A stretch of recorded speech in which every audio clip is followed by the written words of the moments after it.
សម្រាប់ថ្ងៃទី31ខែឧសភានេះផ្ទាល់ត្រូវជាថ្ងៃម្សាញ់ឈើយីងឆ្នាំដែលល្អប្រសើរមានឆ្នាំវករកាហើយនឹងឆ្លូវនិងអ្នកដែលត្រូវការធាតុឈើហើយនឹងភ្លើងក៏ល្អប្រសើរផងដែរ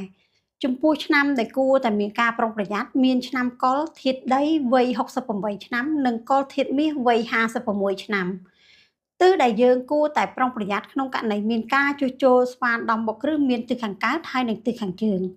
ចំពោះទិសល្អដែលយើងអាចធ្វើការអង្គុយប្រើប្រាស់ឬក៏ក្នុងករណីចង់ចាប់លាបដោយដុតទៀនបានទិសខាងត្បូងទី1 165អង្សាម៉ោងដែលធ្វើទៅល្អប្រសើរចន្លោះពីម៉ោង11ទៅដល់ម៉ោង1ថ្ងៃត្រង់ចំពោះកិច្ចការងារសំខាន់ដែលយើងអាចចាប់ផ្ដើមនិងប្រព្រឹត្តទៅបានល្អនៅក្នុងថ្ងៃនេះផ្ទាល់ដូចជាការចាប់ផ្ដើមអាជីវកម្មថ្មីការផ្ដាច់ឬក៏រំលាយកិច្ចសន្យាការធ្វើទំនាក់ទំនងទីផ្សារការស្វែងរកការព្យាបាលតាមបែបវិទ្យាសាស្ត្រពិនិត្យសុខភាពអាពាហ៍ពិពាហ៍ការផ្លាស់ប្ដូរទីលំនៅការអធិដ្ឋានសមាធិបន់ស្រន់ក៏ល្អប្រសើរផងដែរចំពោះកិច្ចការងារដែលត្រូវបានហាមឃាត់នៅក្នុងថ្ងៃនេះដូចជាការបុកគ្រឹះសាងសង់ជួសជុលរីឯការធ្វើដំណើរគួរតែមានការប្រុងប្រយ័ត្នជាពិសេស